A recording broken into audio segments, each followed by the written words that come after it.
FPC. It's the answer to SJW.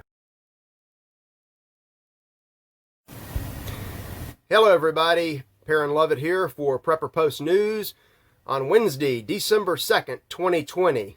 And what is this now? Take 7, had minor technical issues, if you can believe that, from this professional outfit, at least my end. And we're back here courtesy of Freedom Prepper, Freedom Roasters Coffee, and the all-new Freedom Prepper community, a forum for us, which I'll talk about in a second. I want to thank you for all the attention I've got yesterday and Monday with the assorted news of the election and the AP, the Georgia connection, the lawsuit, and all the rest of it. Just fantastic stuff. Try to get this out, YouTube, and I think most of the podcast platforms have ways to share. So we're trying to build up the audience. Of course, it's always quality over quantity, and we certainly have a quality audience thanks to you. But let's get in today's feature.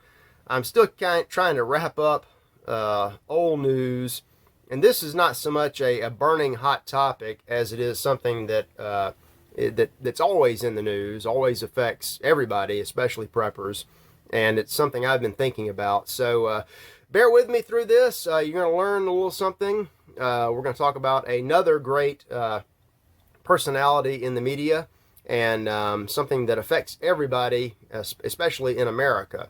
So leave me some comments. Let's keep it going. And feel free to discuss this or anything else over at the community. So I want to talk about preppers on the road. And this could be anybody on the road. And this was sparked by a couple of, a duo back-to-back articles written by Eric Peters, the libertarian car guy. And I've got a link at freedomprepper.com for EP Autos, which is his eponymous website. And I've also got a link to his YouTube channel.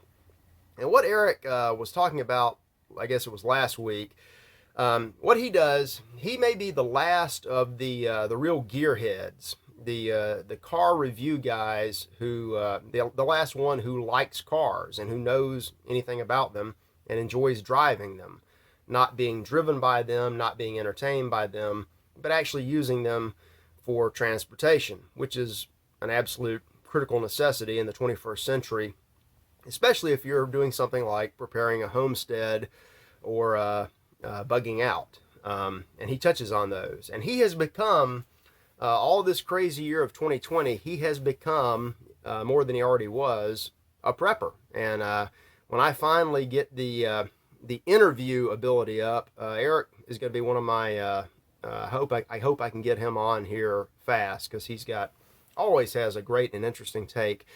He mainly does car review articles, all things automotive, and he also has a lot of political commentary, usually from the world of cars, and there's great overlap.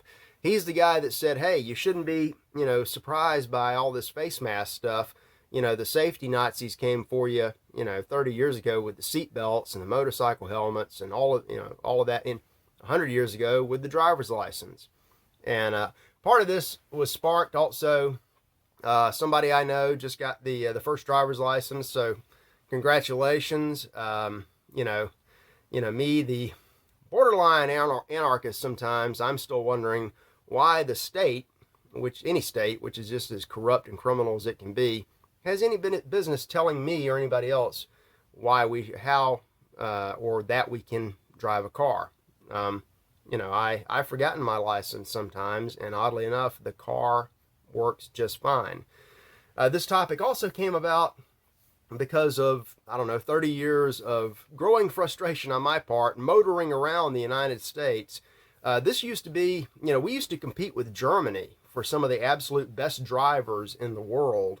And America, you have slipped quite a bit. So, we've got the automated cars coming.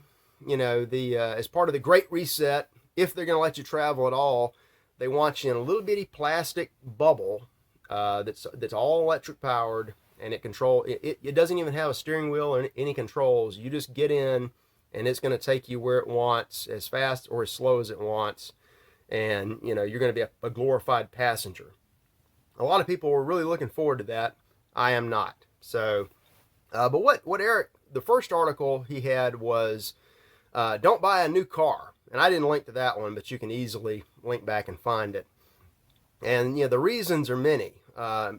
First and foremost, these things were expensive. I think the average new car in America is something like $30,000. And a used car, the $5,000 used car is kind of a thing of the past. But for $10,000 or $15,000, you can get something that's much more economical and just as safe, just as reliable. Anything made this century is probably head and shoulders above any other car quality wise, from the 20th century.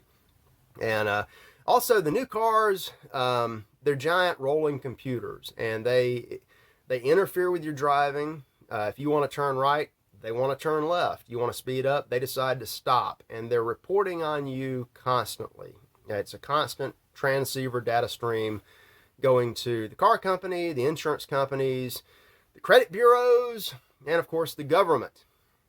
Old cars don't have that, so that's why he wrote an article called "Reasons to Buy a Good Used Car," and he is an expert at telling you what to look for, especially with a car, or for preppers, a pickup truck or an SUV, because you always need a truck. The day you sell a truck then is the day that you're going to have something to move.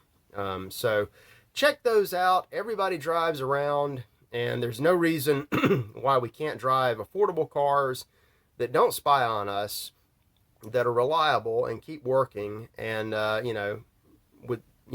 require only simple maintenance that in many cases you can do yourself. Check those out. Check out all of his videos. He packs a lot of humor in as well. He's the home of no clovers, and a clover is his term for a very poor modern driver. And he has some funny videos out in the wild, driving along behind some of these people and commenting on what they're doing that's not only dangerous but illegal. And by way of negative reinforcement, he's teaching people how to drive properly. What you think? We want to know. Or you can feel free to comment on any of the other stuff I'm about to get into. General headlines in the news. I know what all of you guys think about the vaccine, but at UNS there was an article about even more reasons to avoid the needle if you're on the fence. So, and I know you guys are not. But in any sense, it's important to understand what we're looking at. With the I'm getting so tired of this story with coronavirus, and I found a great, was it a 12 or 13 page newsletter from Dr. Russell Blaylock that explains pretty much everything and what the real dangers are from this disease that has not been isolated and only appears to affect a small number of people and is only lethal in 0.00002 cases.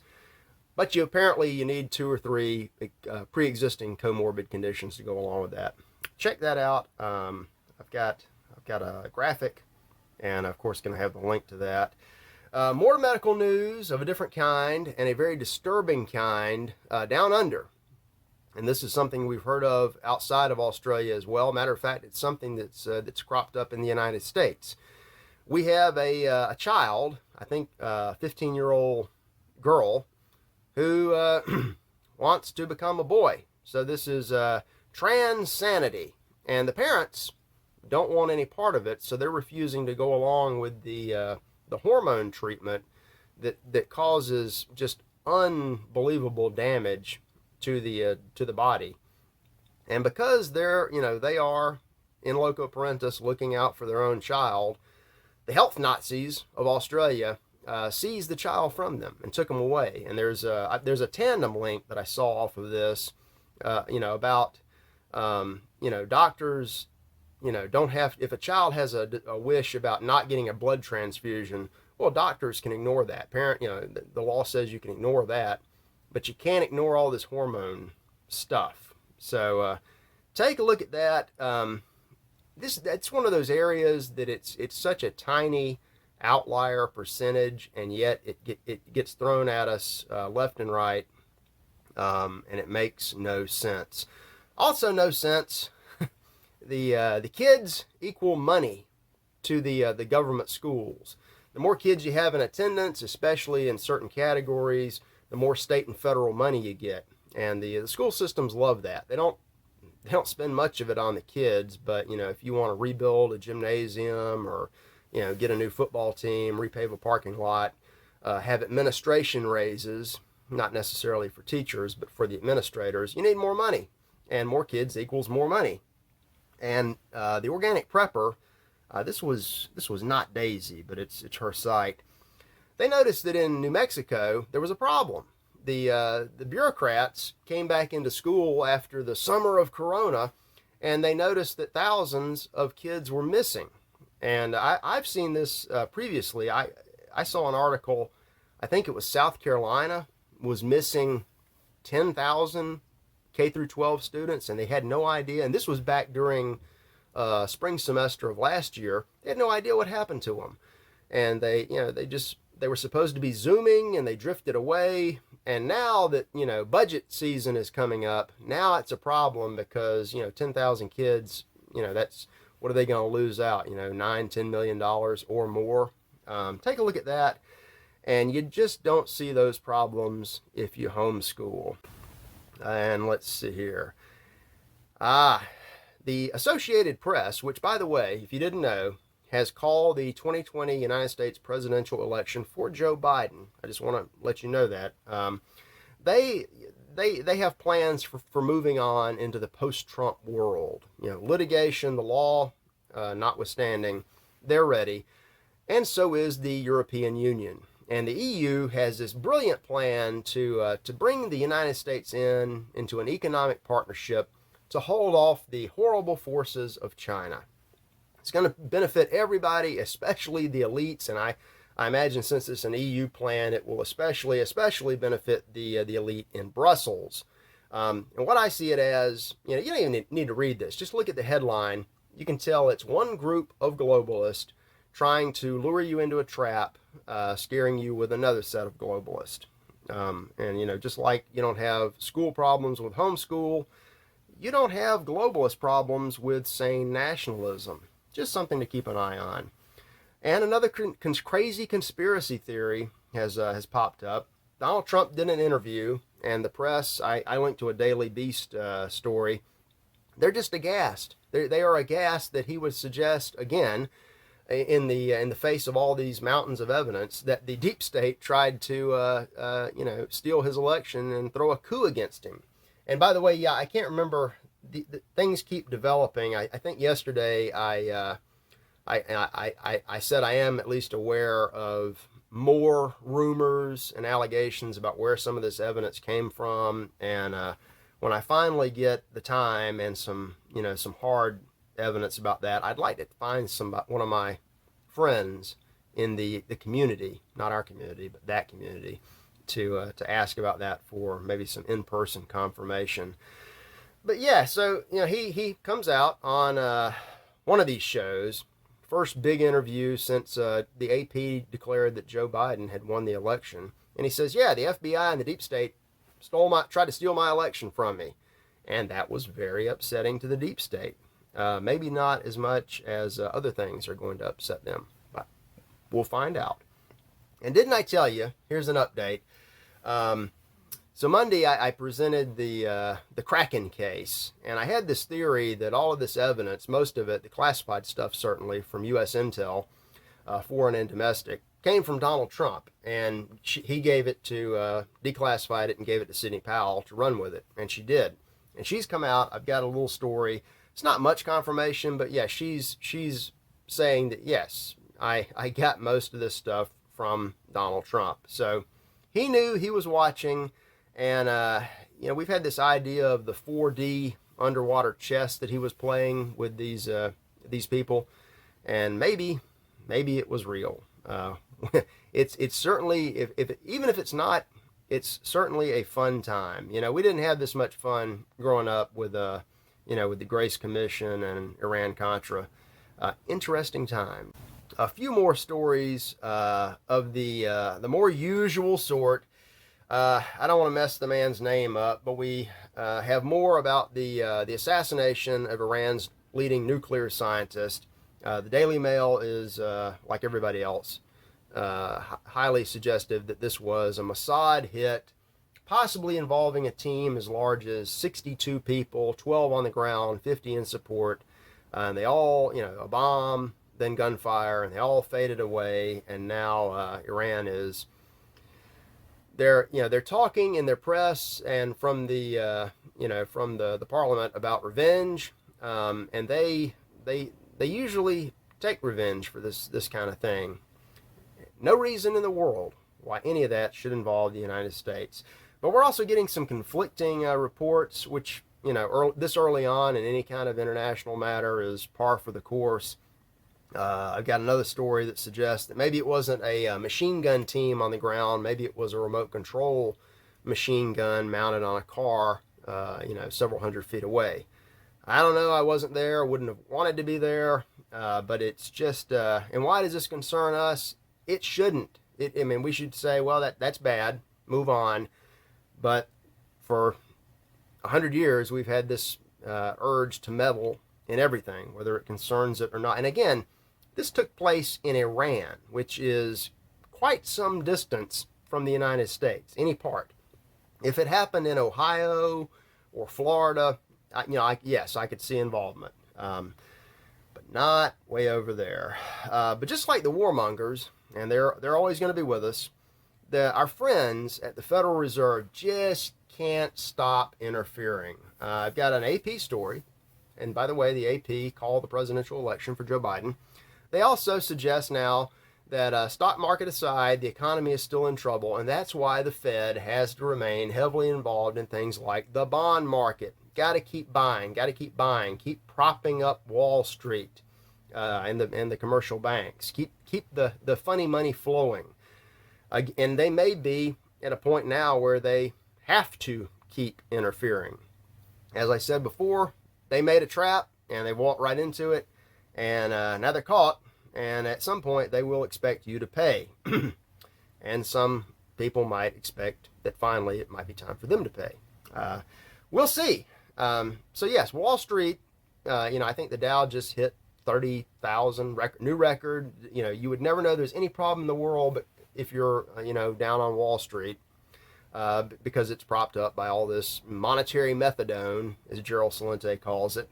On Main Street, it's a different story, including Main Street USA. And we've got something from an entertainment forum called The Wrap about about Disney getting ready to lay off 32,000 employees, which I would have to guess would be a substantial percentage of their workforce. And unfortunately, most of these people are at the theme parks, and most of them, think what you will of Disney. These are people that, are doing the best they can at a job to make people happy. So it's terrible news.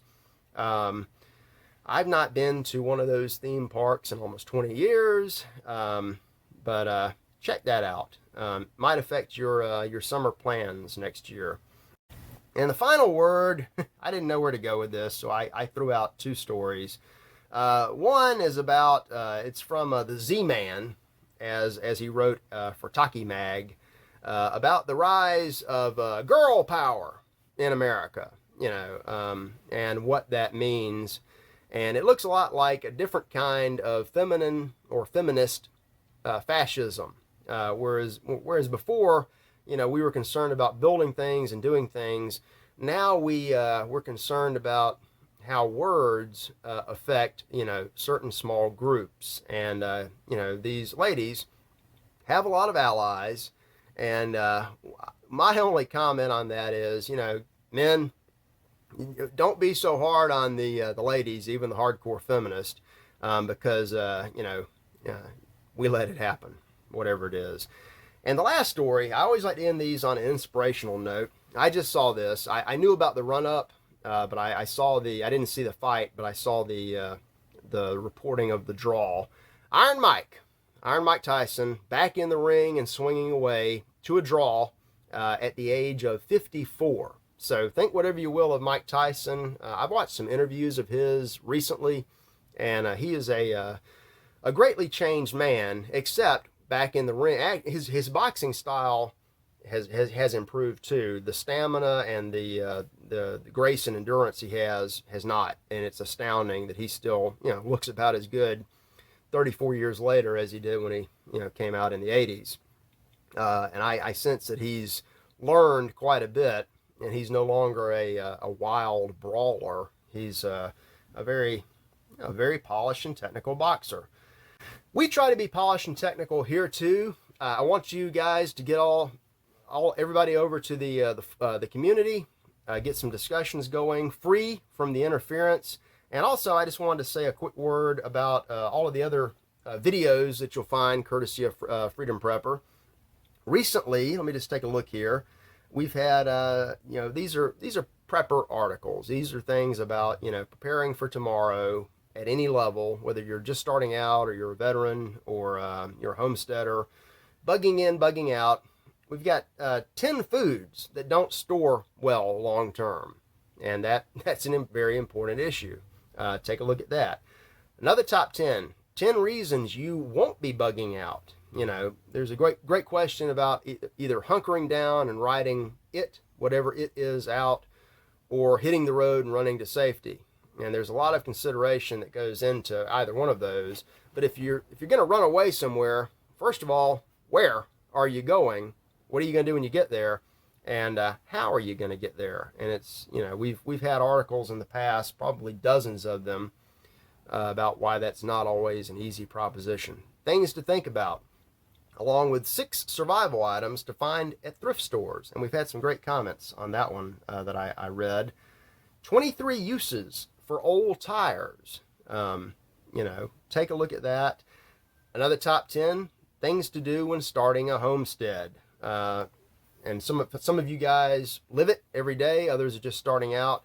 So whatever your level, we're glad to have you. And we'll see you back here tomorrow, Thursday, with more news as it evolves around this crazy world. Happy December, everybody. Parent love it, and out.